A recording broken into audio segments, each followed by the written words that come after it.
Welcome to the show. Why do I feel so low?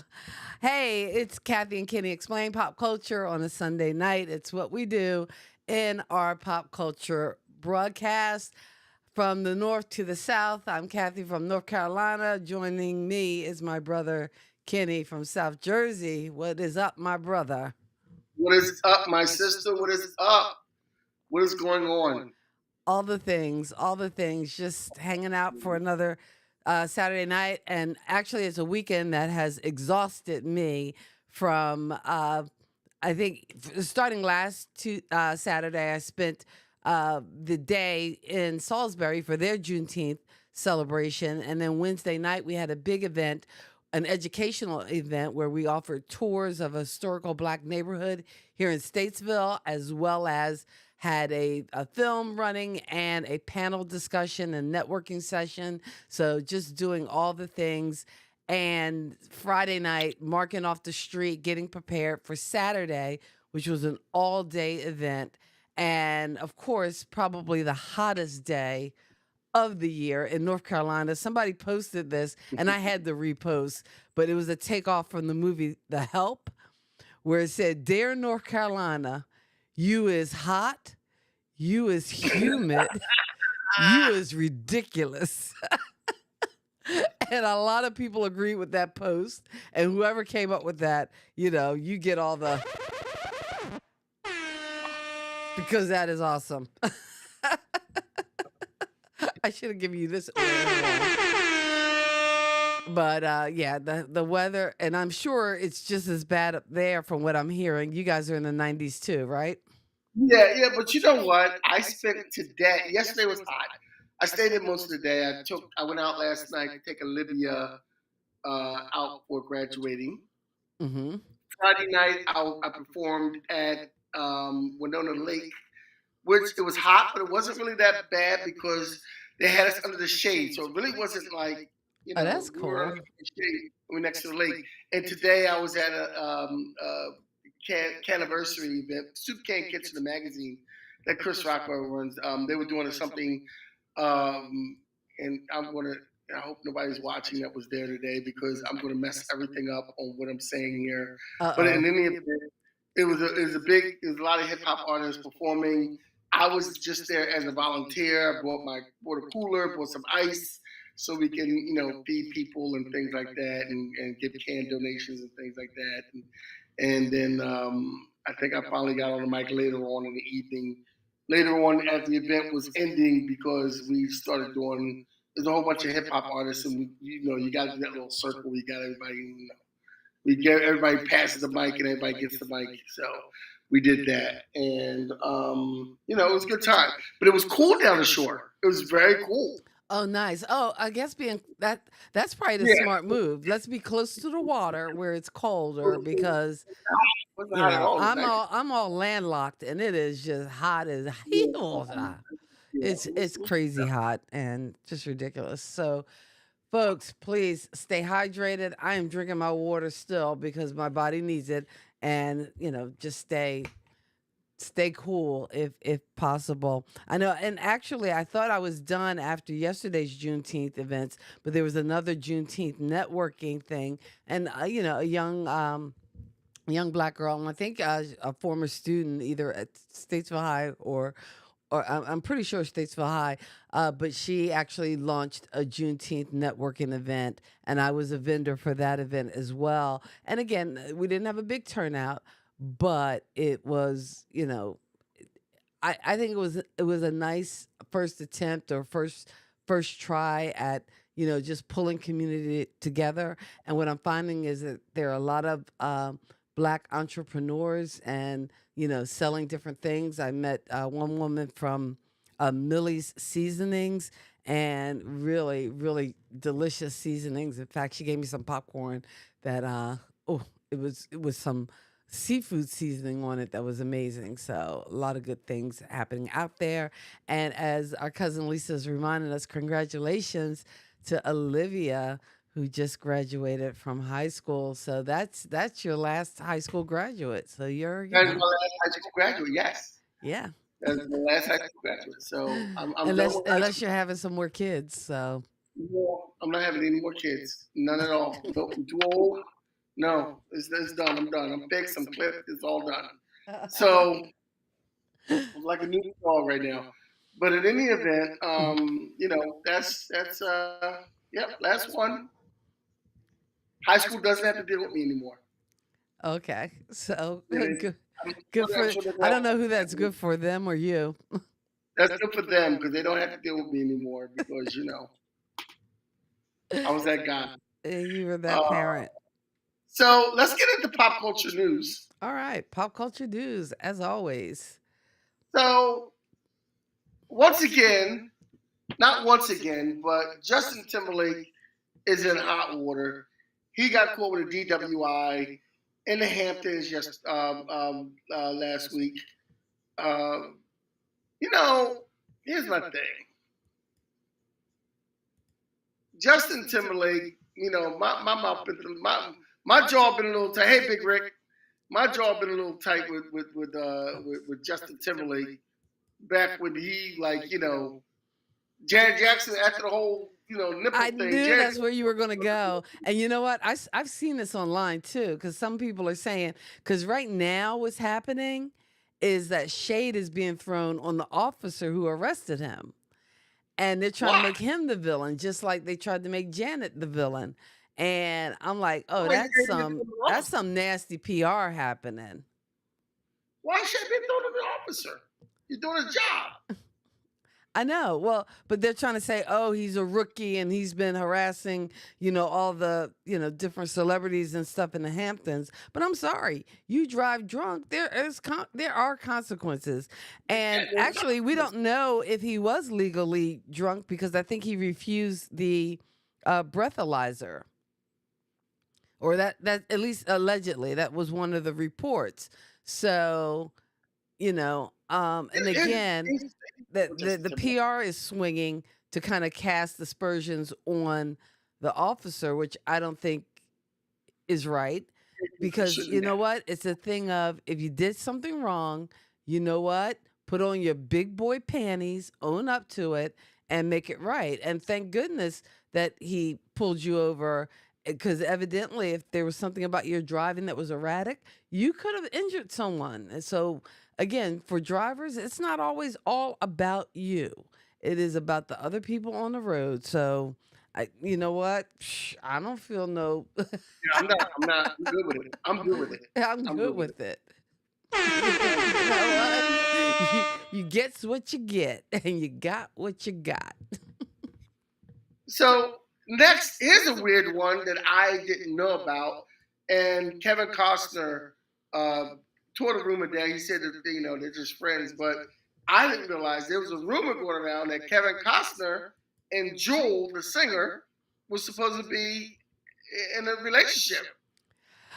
I missed this rumor too, and the only reason I heard about it was I listened to the long form interview that Kevin Costner did this week with Howard Stern. And I know you don't like Howard Stern, but I meant, and I forgot to give it to you, and I'll have to email you the password. I thought I texted you already, because I do have a family account that you can use SiriusXM on.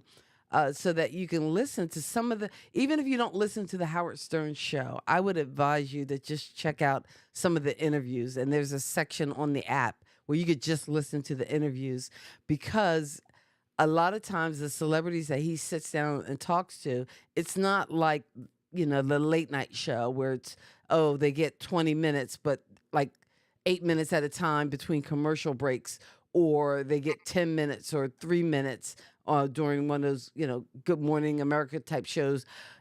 He usually sits with a guest for 90 minutes to 2 hours, sometimes even 3 hours.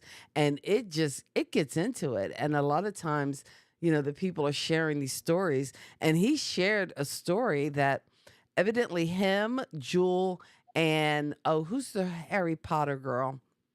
Emma Watson Okay. were a part of a group of people who were guests on Richard Branson's island, one of these islands. And as it turns out, like, of the people, I'm sure they were like rich and wealthy people, but those were the only three like celebrities. And him and Jewel just started talking. hit it off. And he actually talked about being really pissed or really kind of annoyed that the paparazzi is claiming that they're in this romance because he actually enjoyed talking to her and felt like he had made a friend, somebody who could be a friend. Yeah, despite what they say on When Harry Met Sally, men and women can be friends. Don't you have female friends? I have a lot of female friends. I have tons of female Right. friends. And you don't have to sleep with every female friend you have, correct? No, not at all. No, I was Too no, late. I was no. Something was over. That Something you was were over. way too slow to No, answer. I don't want my female friends to get pissed and mad at me. No, do not. I have female friends that I have not slept with at all, and I have some. I have female friends that not only have I not slept with them, I haven't wanted to sleep with them, and not because they're ugly. They're nice looking people. You have such a tact about you, such a way with words. We're just friends, though. You know, it's such a thing as having just friends that are female. Harry Met Sally is totally wrong. So, That whole thing. in any case, I think from the tone of the interview, he sounded annoyed because of the rumor mill and what was being published. He was afraid he would lose this, this person in his life who he enjoyed talking to and would make a great friend. And I guess it got so bad that his kids even asked him, "Oh, wait, where's Jewel?" You know.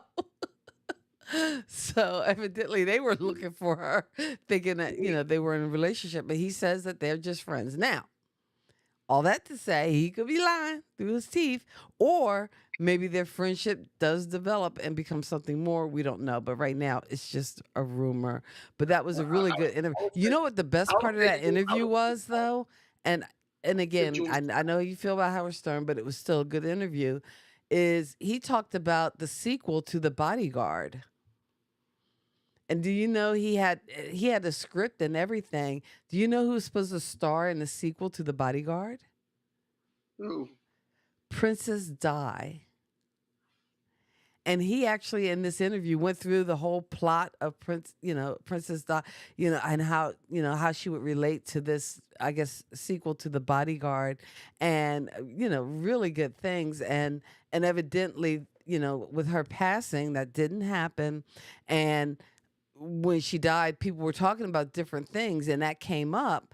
And the royal, whoever does the publicity for the royal family, and they might be related to those people doing publicity for Justin Timberlake, kept saying no, that there wasn't going to be a movie or that wasn't going to happen and everything. And Kevin Costner was getting kind of pissed off about it.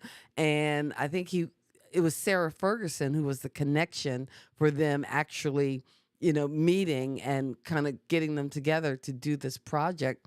And, I think he used her as a way to kind of forge to the royal family to say, hey, stop saying this, because if you don't stop saying this, then you know what? My lawyers might have to make you stop saying this. So, he got real defensive, but he talked about that. He talked about Whitney Houston and how he basically took care of her and kind of guided her through, like when she got stuck on like acting parts and things that were happening. And he also felt like when she passed, they were throwing mics in everybody's face and they kept coming to him for comment. And he didn't want to make a comment because he didn't feel that was his place. But he gave like a 17-minute eulogy. And the only reason he did that is because Dionne Warwick called him. And Wow. when she called him, he was saying in this interview, which is, again, you got to listen to the interview. He was saying that there was something in her voice that was just so broken that before she could even get it out, he was like, yes, I'll do it. Because, again, he hadn't planned to make any kind of public statement or anything. But then because I guess it was televised and these people were there, whatever, people were telling him he had to shorten his remarks or whatever. But you know what? He had 17 minutes worth of stuff to say about Whitney. So he said his piece. I wasn't a big Kevin Costner fan either way. But after listening, and this has happened to me more than once after these Howard Stern interviews, after listening to the interview, I'm like, oh wow, I have a new respect for him, and I didn't watch Yellowstone. I'm not on that bandwagon yet. Maybe once it goes off the air for like 5 years, then I'll catch on, almost like I did with like Young Sheldon and Better Off Dead and half of the movies that I watch, but or Walking Dead. But Tiffany Haddish was another one when you heard her story and where she came from, and you're like, oh wow, just gained mad respect. But the Kevin Costner rumors, I believe, are still rumors. If you can Yeah, believe what he said during that interview. I think the only Kevin Costner movie I actually watched and liked is Silverado. Is I can't Silverado? think, I can't think of any Kevin Costner movie that I actually like. Mm.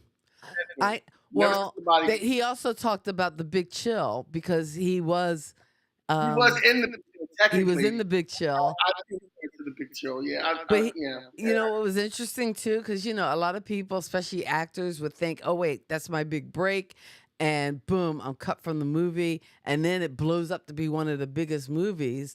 But actually, he didn't even have that kind of remorse or regret. He still considers The Big Chill his big break because he got to do that movie. It opened the doors to so many Yeah, other things, so many other opportunities. So he wasn't looking that gift horse in the mouth at all. right, So right, exactly. but yeah, it was really good interview. But I think it's rumors. I could be wrong. I don't know. But here's the thing, even if it's rumors, what if they are good friends that are such good friends that they take it to the next level? Then it's not a rumor anymore, right? Yeah, right. Hey. Or is it still a rumor? I don't know. Yeah. We have one more issue on pop culture news. Okay, one more issue on pop culture news. What do we got? We're mourning the death, or mourning or celebrating the life of Donald Sutherland, Mm. who died on June the 20th at the age of 88. I remember the first Donald Sutherland movie I saw was that movie. What was that movie with Invasion of the Body Snatchers? Oh, yes. It was the first Yes. Donald Sutherland movie I That saw. movie, that And movie, I the saw end of that that. movie messed me up for good. Yeah, yeah, yeah. The last thing I remember is the lady coming up, and the one lady that was like a wasn't even a main star, and she was the one always scared. And they told her to go somewhere and like hide, and she did it. And then when she ran into him because he was the main star, and she goes, it's me, like I'm free, I'm still free." And he looked at her and goes, "Ah!" Right. And he got burned. Spoiler And alert. Spoiler yeah, alert. who hasn't seen Invasion of the Body Snatchers? Come on. Well, there What is that? there are people out there. There are people out there who might not have seen Invasion of the Body Snatchers, or at least, Wow. well, maybe they've seen it, maybe they've not. I don't know. I don't know. So that is our pop culture news. I don't know. I really like Donald Sutherland in The Hunger Games as President Snow. I'm trying to think. What would I you didn't know say that is? well. I know Invasion of the Body Snatchers is the first role I remember. I know he was making movies way before that, but I what did would not you like think is I did his not like key the Hunger role? Games. Huh? I did not like the Hunger Games at all. Okay, so yeah, I was big time Hunger Games because I think all my kids had read the books, so I had to start reading the books. I'm trying to And think of a Donald Sutherland movie that and I again, should have. a lot of times he was in movies, but again, I think it was so subtle. Oh Yeah, yes, you know what? I forgot about this one. Angela Bofield passed on June 13th. Angela yeah. Bofield. Angela Bofield passed. Yes. Yes, you forgot to put that in pop culture news. I would have had the graphics for it, Kenny. Come on now. What you I grew up. doing? What you I made it live doing? in the middle of the bed. Okay. I mean, what do you want from me? You're doing It is too what it is. much. Doing too much, man. You're doing too much. Slow down. So, so with that, that's the pop culture news. We're gonna move on to our next order of business, which is the main crust of our show today, which is talking about the documentary Brats. The Uh, documentary Brats, the documentary Brats, which is about which pretty much the is Brat Pack. actually on Hulu, right? Hulu. Who Yes. knew it was on Hulu?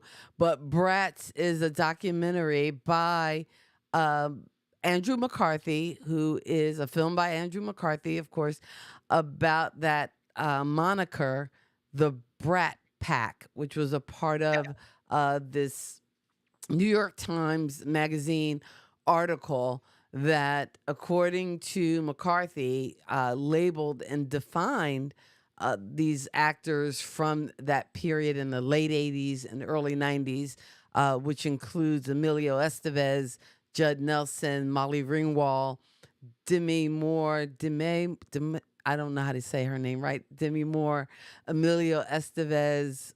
Who else would be in there? Rob Lowe. Rob And again, Lowe. it depends on who's doing the definitions because some people, Anthony Michael. A lot of people say Anthony Michael Hall, Anthony who's Michael surprised. Hall, you could probably even put Michael J. Fox because he was around that time. Yeah, And Michael J. again, that Fox is whole right time there. of young Hollywood. And again, Anthony Michael Hall. See, there's John Michael Pryor. J. Fox in that clip real quick. But Emilio John Estevez Pryor. looks so much like his dad. It's just kind of Yeah, he spooky. does. But He does. anybody who starred in that movie, not just like movies like The Breakfast Club, but also anybody who was in St. Elmo's Fire, because even like Timothy Hutton was considered again Brat Pack adjacent.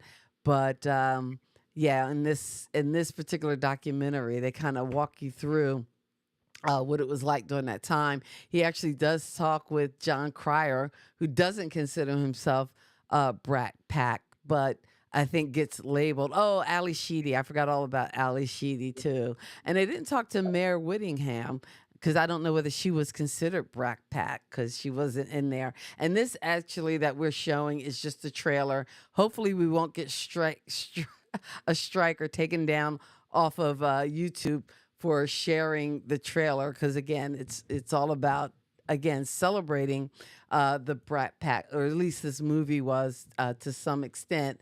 But yeah, first of all, I emailed you or texted you my one word review. Now, I had watched this. I had watched this first. I'd watched this way before you, Okay. and I knew what it was when I saw it. So let me explain to you about the Brat Pack. The Brat Pack was this journalist, David Bloom, was interviewing Emilia Estevez. And he was interviewing Emilia Estevez in the company of Judd Nelson and Rob Lowe. And I guess they were all hanging out together. And, this journalist was doing Emilia Estevez interview. And the journalist says, see, you got to pick up on what people say and their wording and how they say it. Because he was explaining the situation and he was saying how they were in this restaurant and all these girls were coming over and these women were coming over because Rob Lowe was there and Emilia Estevez was there. And he mentioned, see, I pick up on everything. He said nobody was paying attention to me. That's what the journalist said. Then he said he came up with the name Brat Pack, not as a slight, but it was just a wordplay off of something he heard earlier in The Office. He explained that these kids were younger, 22, 23, 24, and he was a 29-year-old journalist. And at the end of the interview, when he talked to Amelia? Andrew McCarthy. Oh, Andrew McCarthy. Yeah, no, Andrew McCarthy, as he was talking about the whole situation, he said, he alluded to the fact that, he should be given more credit and more notoriety for terming the phrase Brat Pack. David Bloom came off to me as somebody who was very jealous. Mm-hmm. These younger guys getting all the women, getting all the attention, they got all the money. I'm a struggling journalist. I'm looking for something to hit and make me like the next, whatever. And it didn't happen for him. And I think he's pretty mad about that. So, you know, first of all, David Bloom tried to come off like he wasn't trying to shade anybody. But to me, it came off as everything, all kind of shade. He All, was throwing shade. He was definitely all throwing kinds of shade. From But back then, he was throwing shade. During this interview, he was throwing shade because he wanted his credit for, doing what he did. Now, Andrew McCarthy was going around and doing this interview. Now, as we talk about this, we go through this, Andrew was talking to a lot of different celebrities of that time. And he talked to Amelia Estevez, Ali Sheedy, Demi Moore, and Rob Lowe. And I'm pointing them out because the four of them had the best perspective on being called the Brat Pack. oh yeah. It was kind of like, okay, it happened. Hmm. We're rich, famous white kids with a lot of money. Get over it and keep our career moving. Oh yeah, That's what they did. that was my one word review of the movie. You want my one word review of the movie? Wah, wah. But to me, it seems like Andrew, and I guess, and they did interview some other like writers and critics and people. They taught them Malcolm Gladwell and just people who study pop culture and different phenomena. And what I think Andrew McCarthy wasn't realizing is that in his mind he just saw the word brat and Yes. and took it personally. And to me, that almost screams, well, maybe you were a bit of a brat, and maybe it was hitting too close to your home. But for most of us, and I'm saying most of us, folks of a certain age, like in their like mid to late 50s, uh, have a bit of an affection for and one of the people in the documentary even mentioned this for the Brat Pack, because there was a time in the late 80s and early 90s when they were actually Hollywood was making movies that catered to that age group, that Yep. early 20s age group, of which we were a part. And again, it didn't look like us. It took like somebody like Spike Lee to come and make some films with people who looked like us, as far as being more representative of the population of different cultures and BIPOC communities. But in essence, at the time, you didn't have, unless you wanted to watch like Matlock or or old people shows. But Well, when back in those times too. I mean, you you can see it in the late '80s, early '90s on video, but you only saw these movies in the theater, and then you would see them a couple years later on HBO hmm or Prism or Cinemax or whatever. Prism. Whatever streaming you Oh, had on that's cable when it you came pulling out. some old school stuff when you I mention know Prism. Next thing you Prism, know, you're gonna Cinemax. be pulling out one of those little boxes. Yeah, hey, So, but yeah, and that's when you saw those movies. But then you have movies like Weird Science. You have movies, and then even later on, Amelia Estevez and Charlie Sheen did Young Guns. hmm You had Young Guns, and you had Young Guns too, with another crapper. Kiefer Sutherland was in that, and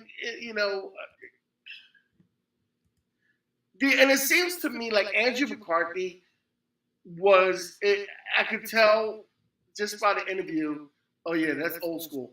I could tell just by the interview. Andrew McCarthy was pretty much not as cool as the other kids, and more of an outsider.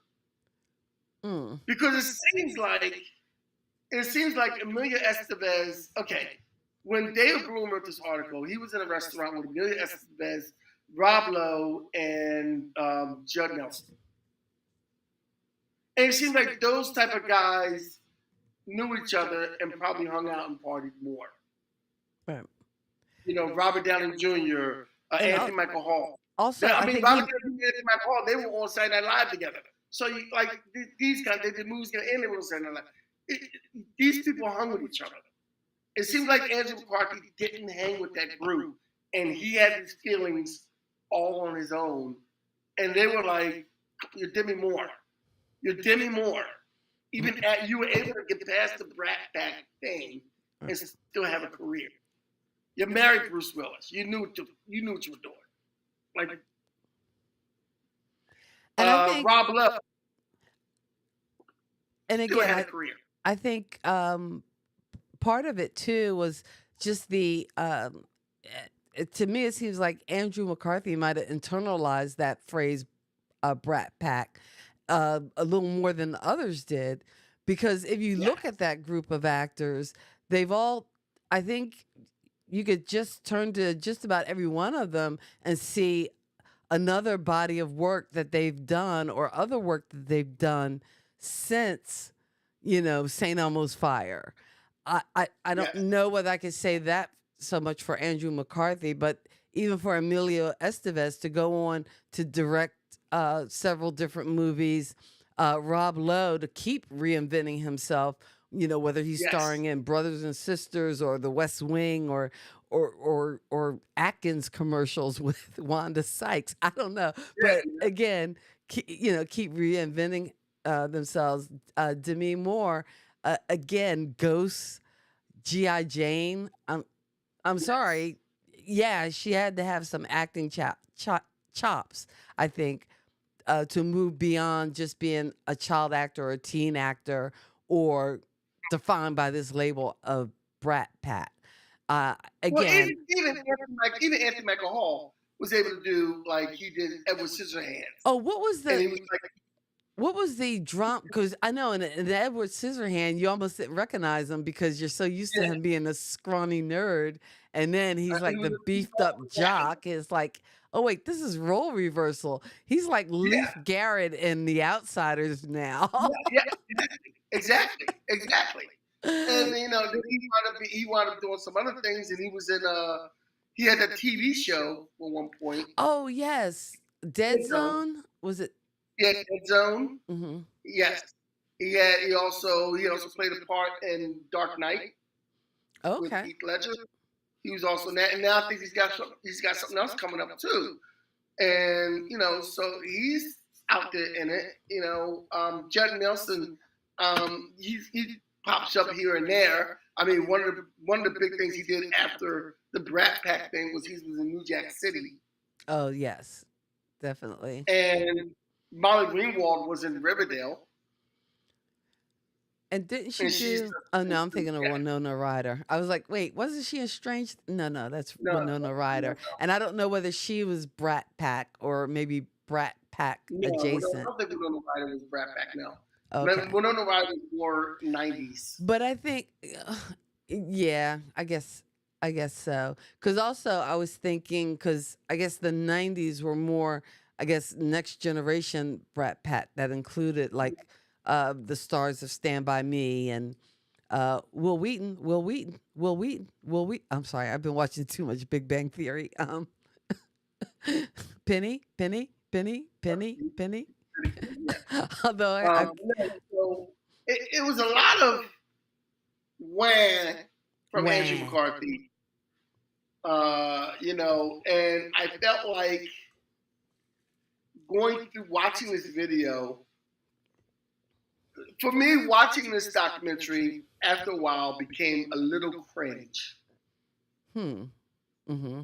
because you know after watching the video for a while, it became a little cringe because when you listen to Demi Moore speak, Rob Lowe, Ali Sheedy, and Emilia Estevez, when you listen to these people speak and you listen to Andrew McCarthy going through his WAN stage, it's kind of like it was cringe to watch him. And Ah. then he goes to Timothy Hutton, who was older than all of them, and he's calling Timothy Hutton like the person who led them all in, and because Timothy Hutton took Andrew McCarthy under his wing, but it seems so out of place to have Timothy Hutton in this. Okay. Well, and again, I think Timothy Hutton probably was. I don't think I would have included him in Brat Pack. I No, he's probably not. would have thrown like a Tom Cruise or a, oh, who was the other guy in The Outsiders? But I'm thinking because during Thomas this time, C. Thomas Howe, I probably would have put him in there closer Even to Rob, that. But let's throw Rob in before I threw Timothy but Hutton. because they were in a movie like Taps, and maybe that's why, Yeah, because yeah, I would see it's that, that but Brat Pack adjacent. Because yeah, Taps had, I think, Timothy Hutton, C. Thomas Howell, Sean, Tom Cruise was in that one as well. yeah. Well, you didn't. Well, he didn't. Well, he probably couldn't get Tom Cruise in that, and Oh you yeah, know, but he could. Tom He Cruise should is have not called. calling him back. You should. You should have called in somebody like C. Thomas Howell. I've had a conversation with C. Thomas Howell at one of the Oh conventions, yeah, you've and mentioned that on the show before. yeah, he's a really nice dude. But I also had a conversation with Andrew McCarthy, and they talked about in this documentary, they talked about the alternate ending to 16 Candles and how it got booed and they had to go and refilm it. And when they refilmed it, he was already doing another movie, so they had to put a wig on him at that last scene. That was a wig that was on Andrew McCarthy and everything. And he was saying how bad the wig was, and I didn't notice the difference between the hair from one Correct. scene to the next. For me, it wasn't a bad wig. You just complained about something else, man. Wah! Wow. So Hey, you know what, Kenny? We've been going strong for so long. Let me just take a quick commercial break. Hey, it's Kathy, and we are Kathy and Kenny. We explain pop culture here every weekend, Sunday nights, sometimes Saturday nights. Might be rain, might be snow, all depends on the weather. But we are so glad that you are joining us. If you are watching us on YouTube, if you're not watching us on YouTube and you're on the Facebookals, oh, move over. Come on, people. Because we'd love for you to subscribe to our channel, Catherine Can Explain Pop Culture, as well as give us that big thumbs up and like the video. We appreciate that. If you are listening to us, chances are it's on Who's Got Next Radio, which you can hear us on Tuesday nights. Kathy and Kenny Explain Pop Culture. We appreciate all your support. And back to our regularly scheduled program. and you know what else is on Who's Got Next Radio? The What else Words is Out on Who's podcast. Got Next Radio? Yeah, Who's Got what? What else? Tell us. What else is on Who's Got Next Radio is the Words Out podcast. Every Monday night at 8 o'clock on Instagram, I interview different poets, different spoken word artists. Tomorrow we're going to have Juanita Smalls. I like to call her the cornbread lady because she makes this really dope cornbread and anyway, and cookies and everything. But we're going to be talking to her. And next Monday, we're going to be talking to a very talented poet in the South Jersey area, Elle Vintage, who is, I was hanging out with her today, and she's just phenomenal. So every Monday at 8 o'clock on Instagram, we talk to poets and I interview poets. And then that gets played on Who Got Next Radio on Tuesdays, along with Kathy and Kenny Explain Pop Culture. All right. Just giving you your props. And Juanita is listening in now, too. And you'll catch and Juanita she's going to be tonight. on this Monday night? Juanita's going to be tomorrow night, yes. Okay, excellent. So on Instagram, follow Kenny on Instagram. What's your Instagram handle? MR, Mr. Kenny KP Walker Jr. Mr. KP Walker Jr. and Mr. Oh, get my tongue again. I keep doing it. Mr. Kenny KP Walker Jr. Mr. Kenny KP Walker Jr. on Yes. IG to check it out. And he's going to be interviewing. And every Monday he interviews local poets, spoken word artists. And this Monday is going to be who's this Juanita Monday? Smalls. Oh, Juanita Smalls. Oh wait, Juanita. okay, in the audience tonight, hey, And and on the podcast tomorrow. So that'll be awesome. So Luana, how do you check doing? it out. Luana, how you doing tonight?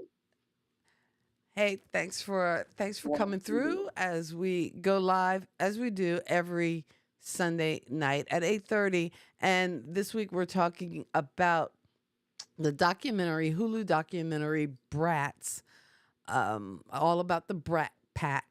And Andrew McCarthy's whining about why he had to be labeled a brat. Well, you know No, what? I If it do. bothers you that much, there must be some truth to it. That's all I'm saying.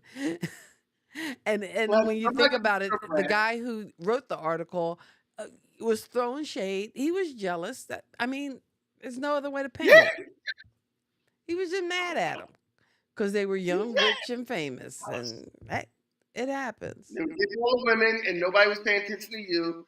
So you decided to hit below the belt. That's what happened, basically. Ah, That's what happened.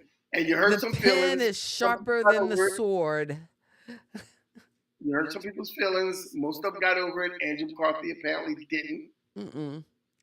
Although, in a way, I'm kind of glad he didn't get over it because we did get to see this documentary. So you kind of got to see the other side of these performers, or at least another side of them. And you got to hear a little bit about them reflecting on what that You know what time was like. I would like to have seen? Because this is about. I would have liked to see someone outside of that group Hmm. interview all those different people and reach more people other than the people that were reached out to. Because this is basically about Andrew McCarthy. Right. This was his therapy session, Yeah, basically. yeah, yeah. This And was I him would, trying to get over that label and yeah, him, again, perceiving. And you know what? I think the lesson in it, if you could take a lesson from it, is, wow, I think it's Maya Angelou saying, but you know what other people think about me ain't none of my business. And if exactly. he had that attitude, he probably would have went on to live his best life and, taken on the acting projects that he wanted to take. But instead, he's always worried about, well, if this actor is in it or this actor, I'm Well, going to be Brat Pack or whatever. I'm like, you I take the mean, that was role that's Emilio right for Estevez. you. That was Emilio Estevez. That was Emilio Estevez's thing. He Yeah. said that after that came out, he kind of separated, didn't do movies with people that were considered in the Brat Pack. Hmm. But it still worked out for him. He was still fine with his career. He still did what he wanted to do, and he did it wisely and smartly. But I mean, the rest of them were just kind of like, let's live our lives and do what we do. You're better off proving people wrong about you than accepting that they're right. Ah, oh, that couldn't be better said. Oh, I like that. That's on the money. So yeah, Because I people mean, I people would are going love to to say what see they're going to say someone. about you, whether you're Yeah, some famous rich actor, or whether you are somebody, my next door neighbor. People are going to say what they're going to say about you, I and would you love to can't see control something that. like yeah, and I would love to see something like maybe like a Ryan Seacrest or someone like Ew. that of that. Well, You someone know of what that kind they? You know who they could get? too. Kurt Alex Loder. Turner, Kurt Loder. Okay, Kurt Loder, anybody. who used to do the news on MTV. So there you got a throwback news Yeah, interviewer for the but I would MTV like to see that. generation and the first group of stars from that kind of MTV generation to kind of sit down with them and do like a panel style interview. Because to me, that would be a lot of fun. I think, you know, And I and I would like think to see. one of them said, I don't know whether it was in the documentary or whether it was an article I read afterwards, uh, was saying how they wish it had been more of a kind of like group conversation where they can kind of sit on the couch and, you bring back stars from some of those John Hughes movies, 16 Candles and Breakfast Club or St. Elmo's Fire. Like a Well, St. Elmo's Fire reunion, that would have been pretty cool. that was another thing I liked about this. That's one of the few things I liked about this documentary. I like how they talked about John Hughes. Oh, yes. Like Hmm. everyone had the biggest respect for John Hughes, and I like the way he talked about John Hughes, and how he let them explore their characters. Like he wasn't. They were saying how he wasn't the kind of person where you had to do exactly like if you had an idea to bring in, you bring your idea in and you can see how you can use it and see what you could do with it. And you could tell when you see some of the movies, you could tell there is some improv, especially in Breakfast Club. You could tell there's some improvisation somewhere in there that these Definitely. kids were able Well, to do and certain again, I things. think, and that was a testament to, again, having a director. And even though I think for a lot of those films, he was a writer on it or wrote part of those scripts, of being able to trust his actors enough who were the age of who he was writing for to be able to explore their characters. So, and what is probably what made those movies so unique and stand out in our memories. Movies like 16 Candles, The Breakfast Club. Although I was never a big 16 Candles fan, I did enjoy The Breakfast Club, and I think anybody But who you know fit in any one of those kind of categories in high school, even if you didn't fit perfectly as like the jock or the princess or the outcast or the nerd, but or the rebel, but you saw parts of yourself in all of those characters in the I got Breakfast along Club, with I think. everybody in high school. I What? got along with everybody in high school. I got Oh. along with everybody in high school. The nerds, the jocks, the smart people. But what I would was you just like label that. yourself as? Huh? What would you I, label yourself I, as? I would, you know what? In high school, I know. I think Rick is still out there, but I would label. I don't know what I would label myself as because I got along with everybody. I wasn't. I was kind of nerdy, but I wasn't really nerdy. Um, I wasn't quiet, but sometimes I was. It all depends on what the situation was. I don't know what I would. I don't really know what I would class. I was just a nice guy. Okay. Mr. Nice Guy. I was just a nice guy. That's why I Okay. never had a girlfriend. I was just a nice guy. I did have a girlfriend, but they came to my table and all the other girls wanted to beat her up at one point because she was just a total. That's another story altogether. Um, so So, if you had to give this documentary a rating on a scale from 1 to 5, I would give this documentary a. you want to say it I think the documentary is at very the same time? self-indulgent. Huh? Do you want to say your I would, rating at the same time? no, because yours Okay. might be different than mine. What is yours? I Well, wait, you didn't give yours first. Okay. I thought the documentary itself could have been done better. I Mm. think Andrew McCarthy did not do a good job of representing the Brat Pack, and he did not do a good job of representing everything. It was kind of woe was me into himself. It was kind of self. Um, I Well, don't he know. turned that moniker into a self-fulfilling prophecy. Yeah. So I would give this documentary from 1 to 10. I would give Oh, it a wait. 5, and the only reason I would give it a 5 is because I got to see Ali Sheedy, Emilia Estevez, and Demi Moore, and Rob Lowe, and John Cryer talking about those times that they did things, and that was more interesting to me than anything. I Seeing did a Ted 1 to 5 Cruz, rating, and I was going to give it a 2. But if you go 1 to 10, I would, I probably would land on a 5, if not a yeah, 4, I'll just say 1 to 10. because I 1 to 5, think it missed some opportunities yeah, to really uh, it missed some opportunities to really explore, even though through some of those conversations you got a sense of what that time was for those actors. But I think it was also nice getting to see them on the other side of it, yeah. which was great. But like you said, I think it was his own like therapy session that he just Very recorded for the rest of us. And I don't know. I kind of felt too that you are doing a documentary, and I don't know much about filmmaking. I'm an amateur. I love to play around with cameras and different things. I was a little annoyed when I saw cameras in the shot.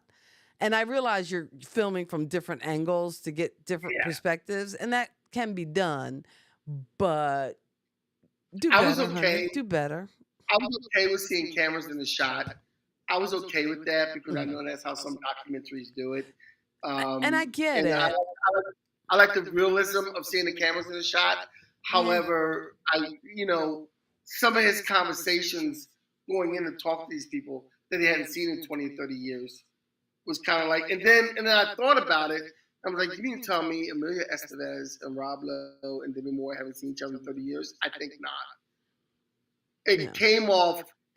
Actually, I'm be honest with you. It came off with Andrew McCarthy coming out looking kind of pathetic because you could tell he wasn't one of the kids that hung out with all the other kids. For some reason, Rob Lowe and Amelia Estevez and Judd Nelson were going out and not inviting you. There's a reason for that. That's what I got out of it. Demi Moore and the rest of them, they were hanging out and nobody invited you. 30 years later, now you want to talk about it. What's to talk about? Exactly. And they're looking at you like, yeah, well, I lived through it fine, man. What about you? Exactly. They came out on the other side of it. Okay. They're looking at So him like, he was we got paid a yeah, lot of money. and he got hung up on it, and We yeah, got paid a that's a lot of long money. time to spend your life like hung up on one thing, one label. It's almost like living in the past instead of living for the future or seeing Yes, what, yes. what's possible instead of, yeah, that's that past mind think Yeah. and mentality that hopefully completing this documentary will like cure him of. But unfortunately, I hope this isn't considered definitive because I would love, I like would you like said, to see I the would like to see documentary that actually reunites folks and yeah, puts I would like to see more a people in properly the done room. documentary. I Yeah. would like to see a properly done documentary. If anything, this one made Andrew McCarthy look kind of like a sap, kind of weak, kind of wham, kind of like Mhm. entitled, privileged. I don't know what you want to call it, but it was All all of the those things, above. all the above for Andrew McCarthy for me, and it made you look at him a little less, and it was kind of sad. It was kind of sad to me actually, and that's what made it cringeworthy as you watch it. It became more. It was like watching a car wreck. So now, would you recommend? Because it almost sounds like we're giving it a negative review, but I don't want to do that because again, if you were a fan of these movies of the late 80s, early 90s and of those actors, I would suggest watching it because your take on it might be totally different than anything we spoke about tonight. I'm gonna So tell you now, if you want to see Molly Ringwald, if you want to see Judd Nelson, if you want to see Anthony Michael Hall, you're going to they be ain't in this disappointed because movie. they're not here. Anthony Michael Hall is barely even mentioned in this, and I don't know why Anthony Michael Hall is barely mentioned. And then he does a whole thing at the last scene where he goes, the phone rings, he goes, Judd, what's up? Like, yeah, Oh, no, I know. That Judd, was such that was such a crappy tease. yeah, that But, wasn't on the so phone. you He was don't even see Judd Nelson throughout this whole documentary. And like I said, it was mainly to me I'm on his that phone. own little therapy session for Andrew Yeah, McCarthy.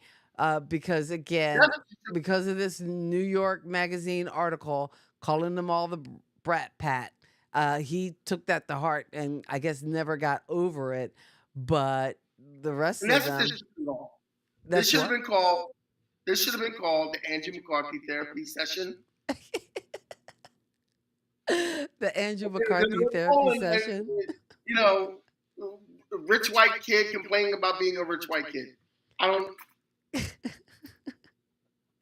I don't know how else do you put it. I don't know how else to put it. It's just, Evidently, oh wait, it made the award show circuit, so it was an official selection really, at the Tribeca Film really, Festival. That's what just flashed up in the trailer. So, really. evidently, hey, something about it worked. Award, an award for that. And who did he have to Diddy to get an award for that?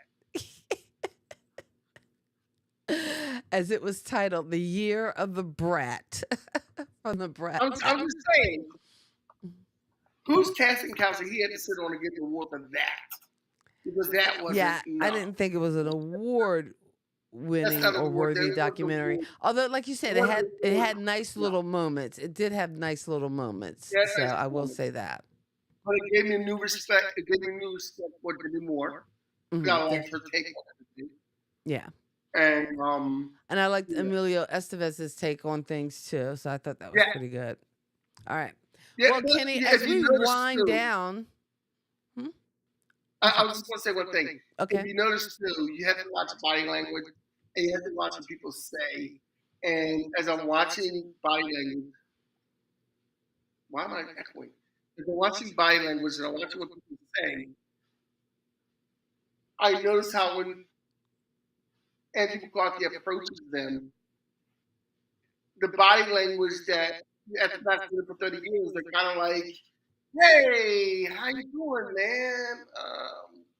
Yeah, why are we doing this? Okay, Because, again, I think they didn't carry the label as heavily as I think he did. And he probably shouldn't have carried the label so hard. And maybe he did carry it that hard because a part of him maybe felt like he was an entitled brat. And maybe that title exposed them. So, hey, hello." hello. If the shoe fits, I don't know, wear it. I But didn't, anyway, but that's I our didn't see take on the Sammy Davis documentary. You could watch it or find it on Hulu. It's and actually Hulu now. If you have Disney Plus, I think you get Hulu for free. Who knew you get Hulu for free Yeah. if you have But Disney wait a minute, Plus? I didn't see Frank Sinatra, Dean Martin, and Sammy Davis complain when they were being called the Rat Yeah, and Rat is a much worse Pack. name. Rat. Yeah, I'm a rat.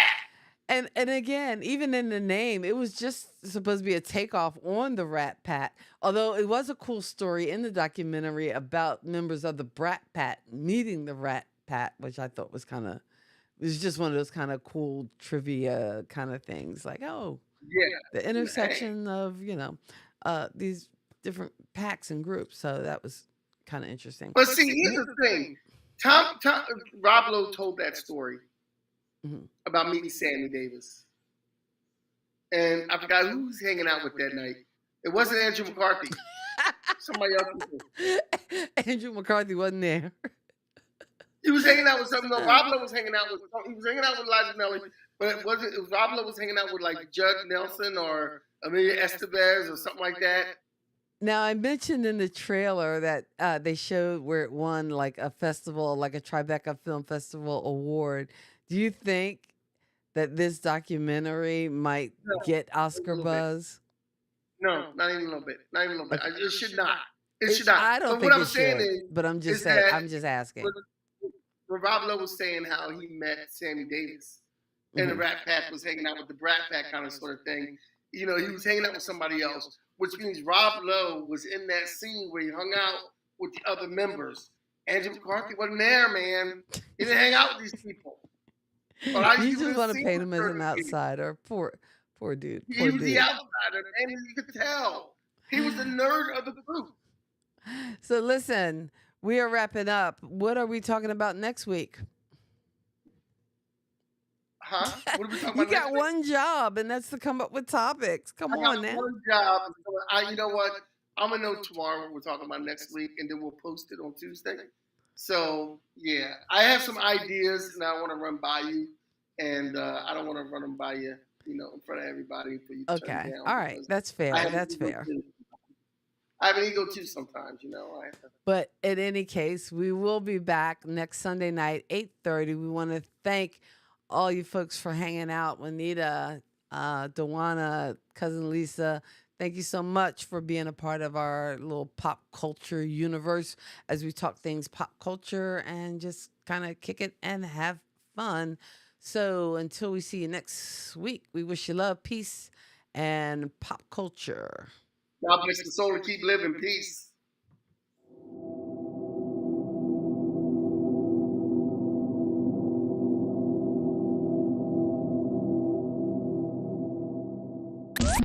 Thank you for geeking out with Kathy and Kenny on Kathy and Kenny Explain Pop Culture.